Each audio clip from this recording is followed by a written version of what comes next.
que j'ai fait dans les environs de 150 000 kilomètres. Donc, ouais, c'est ça. Je m'approche de mon 4e tour de circonférence de la Terre, là.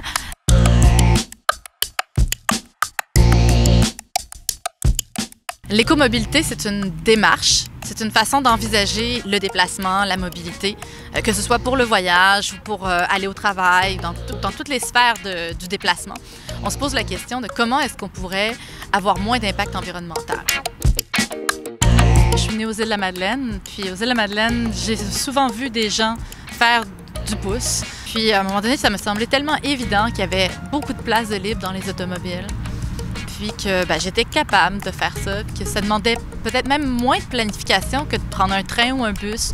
Le côté financier a été comme le déclencheur de l'envie de faire du pouce, mais au fur et à mesure que j'ai pris de l'expérience, c'est devenu tellement un plaisir. Compte tenu qu'avec la plupart des gens, je fais à peu près 40, 80 km, on peut s'imaginer que c'est forcément plusieurs milliers, peut-être dans les dizaines de milliers là, de personnes. En milieu urbain ou en longue distance ou pour un travail régulier, on ne va pas faire les mêmes choix d'écomobilité. Puis, il y a des aspects, est-ce que le transport il est actif ou passif? Est-ce qu'on est en train de nous-mêmes mettre de l'énergie dans ce qu'on fait? J'ai fait un rallye de vélo électrique solaire jusqu'au Kazakhstan. C'était un grand voyage de longue distance avec une partie très, très active, un peu sportive. Et ça, c'est un autre aspect de l'écomobilité, le vélo électrique, quand il vient en ville remplacer certains transports en commun. Une autre de mes spécialités, c'est le tourisme alternatif de façon générale, ou le voyage alternatif. Notamment, j'ai travaillé à une certaine époque pour Couchsurfing, qui est un réseau d'hébergement de voyageurs dans lequel on va chez les gens directement. Mais là, c'était un accueil gratuit, donc vraiment par réciprocité d'amener sa bonne humeur, d'amener son parcours de vie, de partager un moment de voyage, même pour des personnes qui ne peuvent pas voyager.